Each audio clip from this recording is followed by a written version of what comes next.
graça e a paz do Senhor. Estamos gratos a Deus por mais uma oportunidade que Ele nos dá de compartilharmos um pouco da palavra do Senhor, de estarmos vivenciando esses momentos de louvor e adoração. Apesar de distantes, mas estamos unidos em um só propósito, em um só corpo. Amém?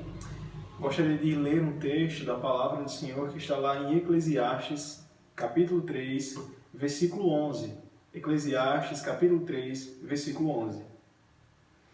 Que diz assim: Tudo fez Deus formoso no seu devido tempo.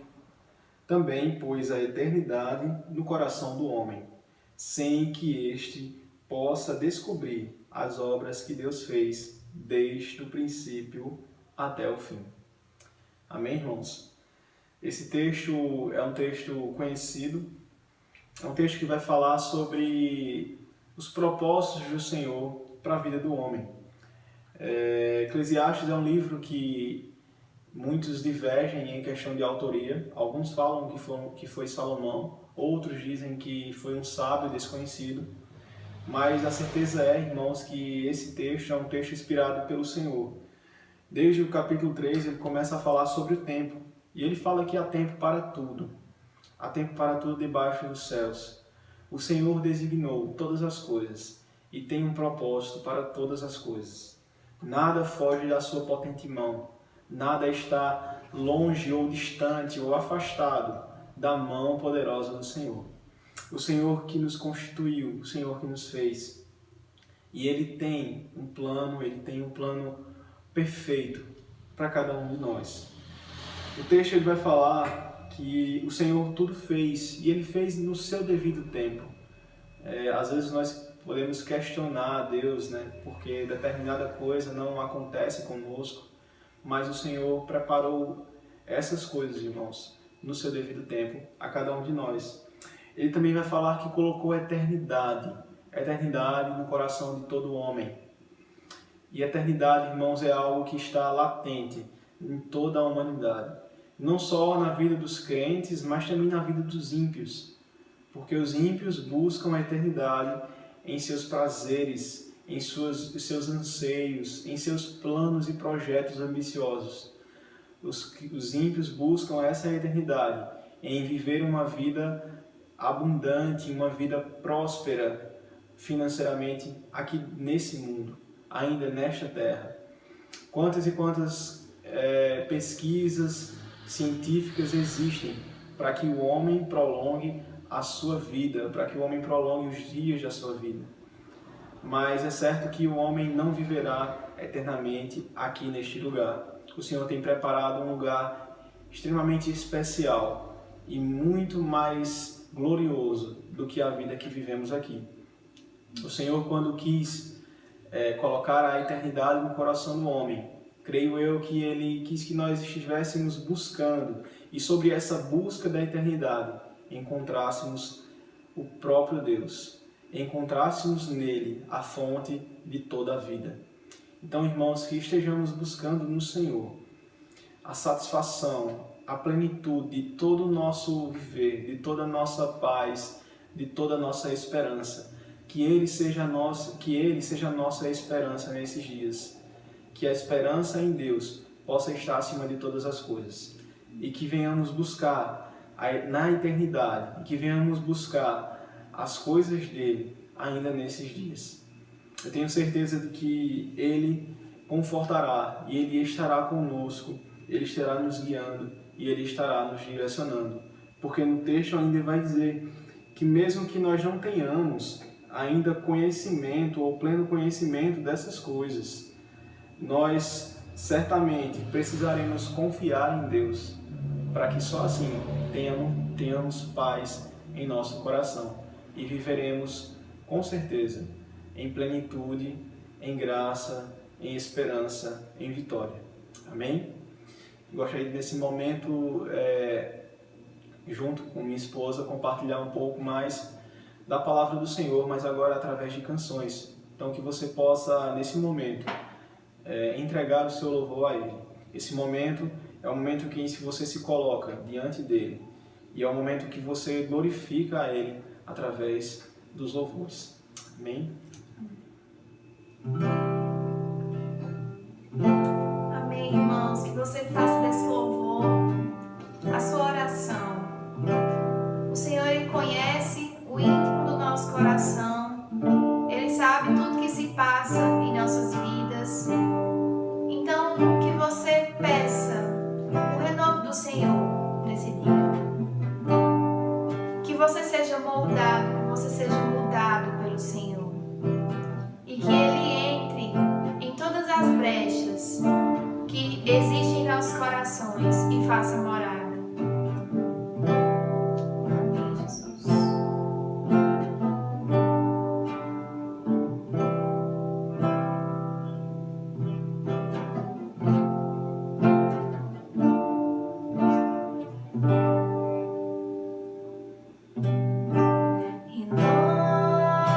Renova-me, Senhor Jesus. Já não quero ser igual. Renova-me, Senhor Jesus. Põe em mim teu coração, porque tudo que há dentro de mim necessita ser mudado, Senhor, porque tudo que há dentro do meu coração necessita mais de ti. Renova-me, Senhor Jesus. Já não quero ser igual.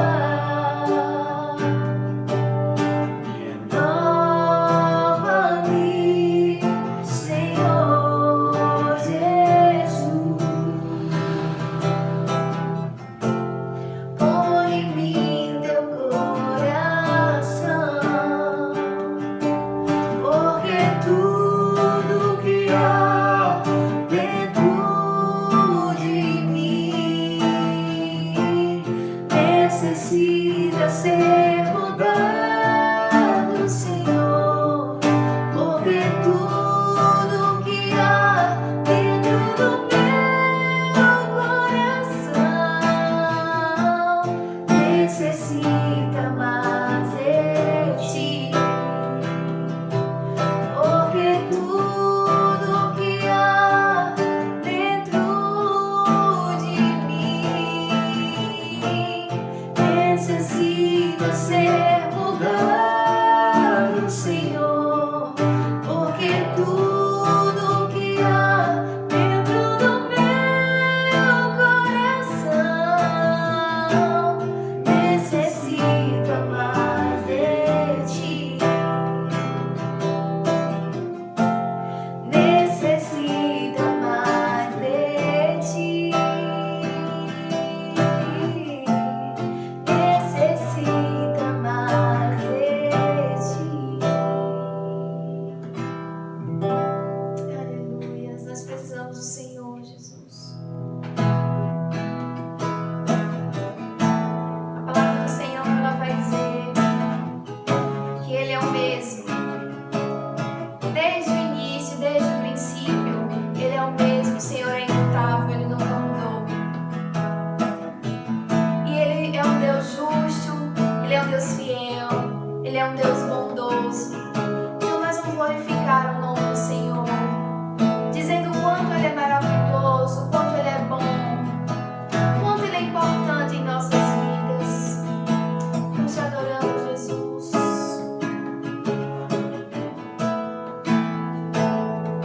Um dia a gente aprende a confiar em um Deus que faz milagres, que ouve a nossa oração.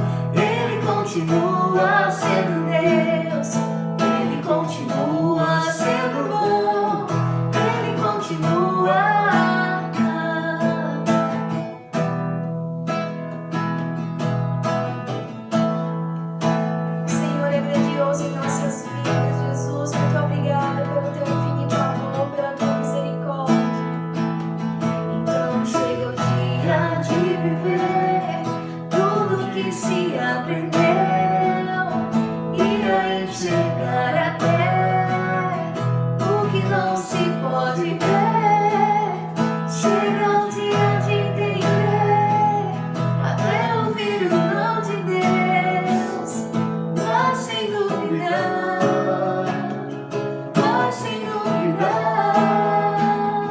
Ele continua sendo bom, Ele continua sendo Deus, Ele continua sendo bom, Ele continua sendo Deus, Ele continua sendo bom, Ele continua sendo Deus, Ele continua sendo bom, Ele continua.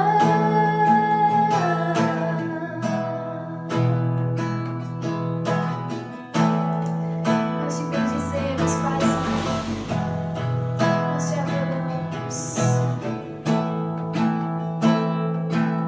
Aleluia. Amém. Graça e a paz, meus irmãos. Nesse momento estou muito feliz pelo convite que me foi dado. Nesse momento já peço que você esteja com a sua Bíblia, aí pertinho de você, e gostaria de ler um texto, Faremos nesse momento uma reflexão, e trouxe nesse momento uma reflexão na palavra do Senhor que se encontra em Gênesis, no capítulo 37. Hoje vamos ver uma história um tanto interessante, que para mim ela é muito fundamental, ela tem me tocado bastante. Eu acredito que ela também vai trazer algumas reflexões para a sua vida. Abra comigo em Gênesis, no capítulo 37, e assim está escrito: Jacó habitou na terra de Canaã, onde seu pai tinha vivido como estrangeiro. Esta é a história da família de Jacó. Quando José tinha 17 anos, pastoreava os rebanhos com seus irmãos, ajudava os filhos de Bila e os filhos de Zilpa, mulheres de seu pai, e contava ao pai a má fama deles. Ora, Israel gostava mais de José do que de qualquer outro filho, porque ele lhe havia nascido em sua velhice, por isso mandou fazer para ele uma túnica longa. Quando seus irmãos viram que o pai gostava mais dele do que de qualquer outro filho, odiaram-no e não conseguiam falar com ele amigavelmente. Certa vez, José teve um sonho, e quando o contou a seus irmãos, eles passaram a odiá-lo ainda mais. Ouçam o sonho que tive. Estávamos amarrando os feixes de trigo no campo, quando o meu feixe se levantou e ficou em pé, e os seus feixes se ajuntaram ao redor do meu e se curvaram diante dele. Seus irmãos lhe disseram: então você vai reinar sobre nós? Quer dizer que você vai governar sobre nós. E o odiaram ainda mais, por causa do sonho e do que ele tinha dito. Depois teve outro sonho e contou aos seus irmãos: tive outro sonho, e dessa vez o sol, a lua e as 11 estrelas se curvavam diante de mim. Quando o contou ao seu pai e a seus irmãos, o pai o repreendeu e lhe disse: que sonho foi esse que você teve? Será que eu, sua mãe e seus irmãos viremos a nos curvar até o chão diante de você? Assim seus irmãos tiveram ciúmes dele. O pai, no entanto, refletia naquilo. Os irmãos de José tinham ido cuidar dos rebanhos do pai, perto de Siquém. Israel disse a José: como você sabe, seus irmãos estão apacentando os rebanhos perto de Siquém. Quero que você vá até lá. Sim, senhor, respondeu ele. Disse o pai: vá ver se está tudo bem com seus irmãos e com os rebanhos, e traga-me notícias. Jacó o enviou então, quando ele estava no vale do Hebrom. Mas José se perdeu quando se aproximava de Siquém. Um homem o encontrou vagueando pelos campos e lhe perguntou: quem é que você está esperando? E José respondeu: procuro meus irmãos. Pode me dizer onde é que eles estão apacentando os rebanhos? E aí o homem respondeu: eles partiram daqui. Eu os vi dizer: vamos para Dotã. Assim José foi em busca dos seus irmãos e os encontrou perto de Dotã. Mas os irmãos de José viram de longe. Antes que eles chegassem, eles planejaram matá-lo. Lá vem aquele sonhador, diziam uns aos outros. É agora, vamos matá-lo e jogá-lo num destes poços, e diremos que um animal selvagem o devorou. Veremos o que será dos seus sonhos. Quando Rúben então ouviu isso, tentou livrá-lo das mãos dos irmãos, dizendo: não vamos lhes tirar a vida. E acrescentou: não derramem sangue. Joguem-no naquele poço no deserto, mas não toquem nele. Rúben propôs isso com a intenção de livrá-lo e levá-lo de volta ao pai. Chegando José, seus irmãos lhe arrancaram a túnica longa, agarraram-no e o jogaram no poço, que estava vazio e sem água. Ao se assentarem para comer, viram ao longe uma caravana de ismaelitas que vinha de Gileade. Seus camelos estavam carregados de especiarias, bálsamo e mirra, e eles levavam para o Egito. Judá disse então aos seus irmãos: que ganharemos se matarmos nosso irmão e escondermos o seu sangue? Vamos vendê-lo aos ismaelitas. Não tocaremos nele. Afinal, é nosso irmão, é nosso próprio sangue. Então os irmãos concordaram.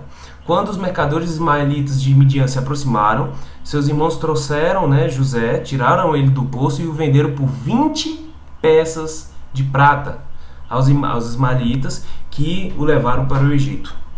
Quando Rúben voltou ao poço e viu que José não estava lá, rasgou suas vestes e, voltando a seus irmãos, disse: o jovem não está lá.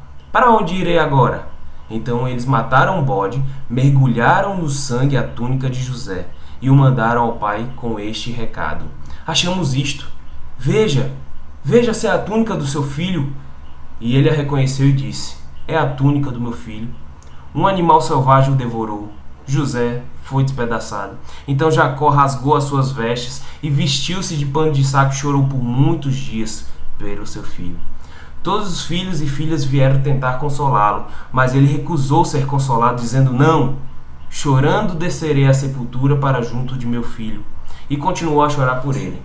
Nesse meio tempo, no Egito, os medianitas venderam José a Potifar, oficial do faraó e capitão da guarda. Pois bem, meus irmãos, esse texto me faz refletir, de Gênesis 37, me faz refletir uma linda história.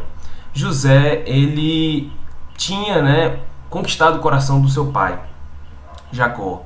E o que é interessante é que ele também despertou a antipatia dos seus irmãos. A gente pode perceber que os irmãos dele se incomodavam com a atenção que José recebia do seu pai. E nós vemos dois pontos delicados, que são os dois sonhos que José teve.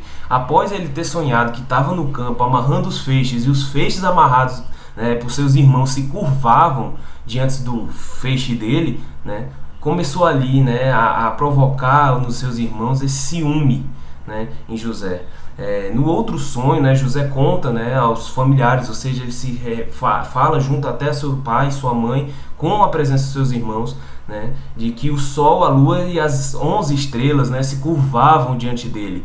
E isso irritou não somente nesse momento, não só aos seus irmãos, mas também a seu pai. Nós vemos que os sonhos ali transmitiam uma mensagem de que ele seria o mais importante da família, algo que era inadmissível para o caçula naquela época. É interessante porque durante toda essa história de José, que vai ser contada a partir de Gênesis 39 também, termos a continuação da história de José, nós vemos que o Senhor estava com José. Em todos os momentos o Senhor estava com José e José sabia disto. E é isso que eu quero trazer para vocês. Esse texto ele me provoca algumas reflexões a respeito do comportamento de José, um homem de Deus. Então nesse momento nós vemos que José foi até o vale de Siquém, não encontrou os seus irmãos lá, então ele foi até Dotã, e perto de Dotã encontra seus irmãos com o rebanho por lá. E nesse momento José tem a sua vida com o seu fim, vamos dizer assim, planejado pelos seus irmãos. Seus irmãos então resolvem tentar matá-lo de alguma forma, e Rúben ali tenta: não, vamos cheirar o sangue dele, vamos então vendê-lo aos midianitas, aos ismaelitas, perdão. Vamos vendê-lo, vamos ganhar essas peças de prata. Temos aí os ismaelitas vindo com bálsamo, com mirra, com especiarias, que estão levando para o Egito. Vamos dar um jeito então de vender o nosso irmão, não vamos provocar a morte dele, e por fim vamos levar a mensagem ao nosso pai: um animal selvagem o devorou. É interessante que os homens, os irmãos dele naquele momento tentam traçar a vida dele, porém o Senhor já tinha planejado uma história para José. E assim acontece também com a nossa vida. Devemos nesse momento refletir: nossa vida né, está sendo traçada com os planos do Senhor? Como sei, Caio, se minha vida está sendo, né, escrita pela história, né, pelas mãos do Senhor? Pergunte, questione, ore a Deus. Tenho certeza que a intimidade com o Senhor vai fazê-lo, sim, entrar em contato com Ele, e Ele vai te responder. Nosso Deus, Ele vai te responder. Então, meus irmãos, o Senhor estava com José. José foi levado então pelos ismaelitas até o Egito, e lá ele foi vendido ao guarda, né, a Potifar, e ao capitão da guarda. E nesse momento nós vemos que o Senhor está com José.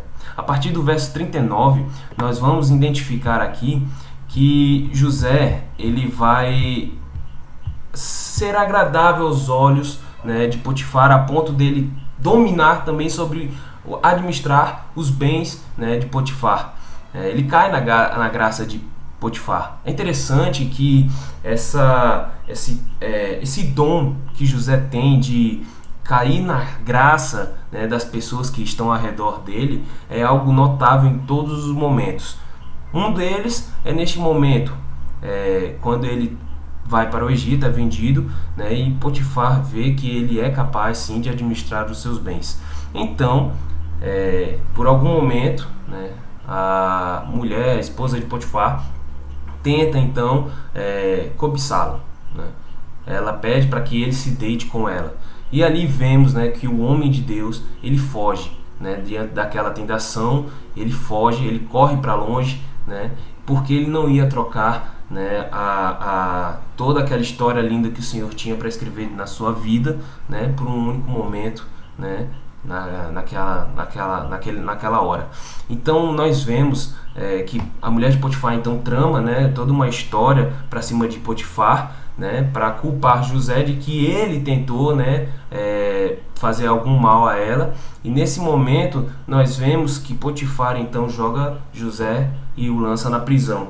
E mesmo assim ele cai na graça, né, do carcereiro. Nós vemos que ele também começa naquele momento a trazer dentro de si aquela coisa de governar, sabe? Aquela coisa de cair na graça das pessoas que estão ao redor dele. Então nós vemos que o Senhor entra novamente em ação. O Senhor estava com José, de modo que nós vemos como ele prospera, mesmo estando numa situação difícil, sendo vendido pelos ismaelitas, né, ao entrar no Egito, sendo então jogado na prisão. Nós vemos como ele prospera, né, e ali o Senhor começa a agir grandemente na vida de José.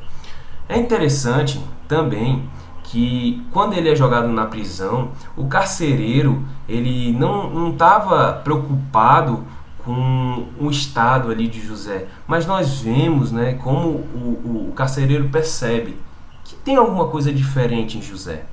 Em tudo que ele fazia, ele tinha êxito. Era incrível, nós vemos isso em Gênesis 23. Eu queria que vocês pudessem ver que o versículo 2 de Gênesis 39, ele fala: o Senhor estava com José, de modo que este prosperou e passou a morar na casa do Senhor egípcio, no caso, Potifar, tá? Então nós vemos que a palavra do Senhor é bem clara. O Senhor estava com José, e de modo que este prosperou. É interessante que nós somos filhos de Deus, e como seus filhos, nós também estamos diante dessa mesma situação. Nós temos que ver que o Senhor está conosco diante das dificuldades. E esse texto, né, essa história, me faz refletir 5 coisas. Essas 5 coisas que me fazem refletir são atitudes que José teve diante de situações difíceis. Estamos vivendo nesse momento uma pandemia e já estamos, né, há muito tempo, né, sem congregarmos, estamos há muito tempo sem estar com nossos amigos, né, trancados praticamente dentro de casa. E nesse momento eu trago 5 coisas que podem sim nos ajudar diante de uma situação que pode trazer uma dificuldade. Ou seja, no meio de uma dificuldade, uma adversidade, né, nós temos 5 itens que podem nos ajudar. E a primeira delas: prepare-se para o inesperado, tá? nós vemos que as adversidades na vida de José aconteceram constantemente. Tá? Nós vemos que ele é vendido, nós vemos que ele passa por um período no cárcere, né, preso. Então, prepare-se para a adversidade, porque a adversidade ela faz parte da vida. Tá, Caio, mas como assim? Não entendo. Como preparar para um inesperado? Sim, esteja preparado para algo inesperado. Tá? É interessante como pegou muita gente de surpresa. Essa pandemia nesse momento tem surpreendido a muitos, tá? E uma das coisas que me faz refletir é que nós vivíamos talvez não vivemos mais, mas vivíamos a nossa vida despreparado. Nós vivíamos uma vida que não tinha talvez um propósito. No dia seguinte, cabe a Deus, o Senhor, botar, né, alguma coisa no meu projeto de vida do dia de amanhã. Nós não traçávamos. Talvez hoje, né, algumas pessoas já comecem a fazer um plano do que vai fazer amanhã, um plano da semana, um plano do mês, um plano do ano, preparando-se para o inesperado. Começa a traçar, né, planejamentos. Lógico, são planos. Todos eles devem ser levados ao Senhor. Porque é Ele quem vai dizer, sim, este eu quero para a sua vida. Não, este não. Então veja que é importante que nós venhamos a estar, né, preparados para o inesperado. Porque é uma atitude que é louvável. Nós vemos que José, ele, talvez a Bíblia a Bíblia não relata que ele sim, vou me preparar aqui para ser vendido para os egípcios, vou estar aqui anotando se eu for preso, o que eu devo fazer. Não, a Bíblia não relata dessa forma, mas eu consigo refletir diante da história de José, né, que nós devemos estar preparados para o inesperado. Não vamos viver, né, levianamente a nossa vida. Aliás, eu acredito que seja pecado, porque nosso corpo ele é templo, nossa vida ela deve sim ser consagrada ao Senhor. Então, portanto, devemos ter cuidado com tudo que fazemos. Devemos sim planejar e pautar. Estamos perdendo tempo? Nosso tempo ele também é consagrado ao Senhor. O que estamos fazendo com o tempo que temos? Pense. Segunda coisa, sonhe. Uma das coisas que fizeram José prosperar ao fim, né, da sua vida, nós vemos em sua história que ele se tornou governador, né, e por 80 anos reinou, né, lá no Egito, a ponto de trazer sua família depois para perto, e num momento de dificuldade, né, teve uma grande fome na região onde José estava ali no Egito, a ponto de que os hebreus tiveram que ir, né, ao Egito para poder, né, pegar recursos e tudo mais, porque a fome era grande, tá? E nós vemos que quem gerencia tudo isso é o José, o governador. Então é importante sonharmos. Por quê? Nós vemos que é importante nós imaginarmos a linha de chegada. É interessante que muitas das vezes quando a gente planeja, a gente também não visualiza qual é a linha final. O que nós queremos? O que eu quero dizer com isso? Vejam, o Senhor ele tem grandes coisas para colocar na nossa vida, tá? Sejam experiências, momentos, bens materiais. Mas veja, tudo isso que você deseja, que você sonha, está alinhado com a vontade do Senhor? Você faz ideia de que o Senhor tem um plano para a sua vida e com ela Ele quer transformar o mundo, Ele quer levar, né, a sua palavra ao mundo? Talvez você não tenha pensado nisso, mas existe sim uma linha de chegada. E eu queria que você pudesse também refletir que a sua vida deve ser pautada, né, nesses planos que o Senhor tem para você. Então pergunte a Ele, ore ao Senhor pedindo para que Ele possa talvez lhe mostrar o próximo dia, o próximo passo a seguir. Não a história toda, porque eu acredito que Ele não vai contar, mas o próximo passo a seguir. Peça a Ele para que você possa então sonhar coisas que sejam conectadas com a vontade do Senhor.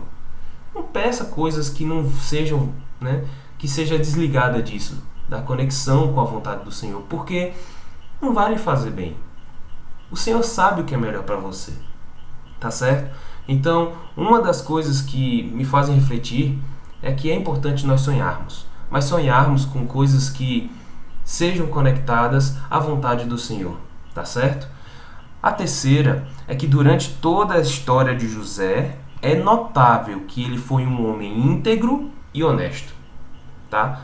Esses dois itens esses dois atributos que cabem a José é importante para a nossa vida como cristão. Termos integridade, sermos íntegros em tudo que fazemos, tá? A integridade, ela é algo que também é observada em muitos homens de Deus. Então, você quer se diferenciar no mundo, seja íntegro, seja também honesto, porque isso vai te livrar de muitos problemas que nós temos nesse mundo, tá certo? E o quarto item é que José ele excedia as expectativas. Quando ele chega na casa de Potifar, Potifar o coloca para administrar os bens, porque ele excedia, ele ia acima das expectativas. Ele não era apenas um hebreu comum, tá? Ele excedia as expectativas, e nós como cristãos devemos sim, se alguém lhe pede para andar 1 milha, ande 2, tá? Devemos sim sempre andar, né, excedendo as expectativas. Certa vez eu me lembro de ter feito um trabalho para um determinado cliente e ele me pediu X e eu andei sempre acima das expectativas, porque eu queria angariar novos clientes, eu queria também mostrar a ele que meu trabalho não é algo comum, né, como qualquer outro. Então eu entreguei X e mais um pouco, ou seja, exceda as expectativas para que você possa mostrar ao mundo que você é uma pessoa transformada e diferente. Assim, com certeza, você vai transparecer Cristo.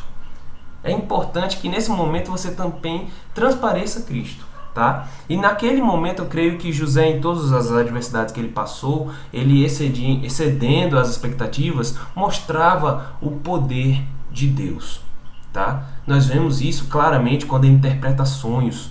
Talvez, né, os egípcios tenham alguém se impressionado sim, né, com o Deus de José, tá? Então, exceda as expectativas. E por fim, meus irmãos, seja um modelo. Nós vemos isso claramente em Jesus Cristo, tá? É a nossa referência base. E eu vejo muito isso em José.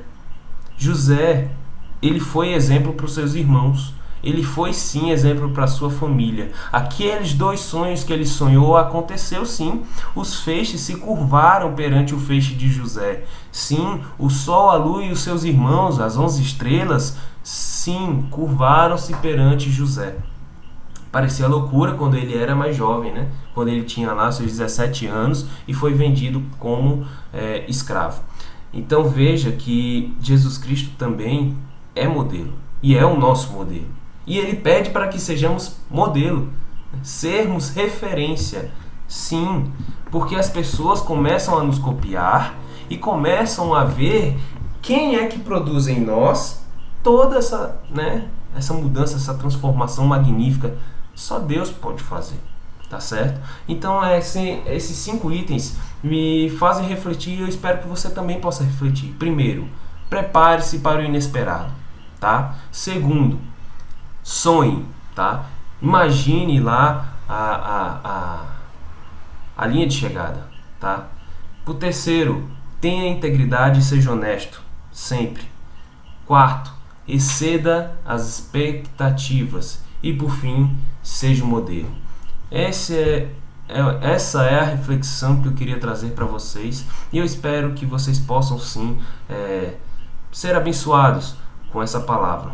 Que José possa ser um homem a qual você possa se espelhar. Sim, que você também possa ver que ele tem alguns atributos que podem contribuir na sua vida como cristão, tá? Transpareça Cristo.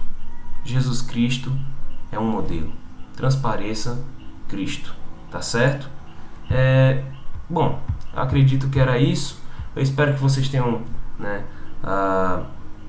refletido junto comigo em todos esses momentos e que Deus possa abençoar todos vocês. Estou muito feliz porque este canal está crescendo e estou muito feliz porque vocês estão acompanhando e estou também muito feliz porque vocês estão sendo abençoados. Então eu espero que essa palavra, assim como as outras que foram aqui passadas, vocês possam crescer, tá? E o objetivo seja alcançado, que a glória do Senhor ela seja, né, refletida nisso tudo e vocês possam ser abençoados assim como possam abençoar outras pessoas, tá ok?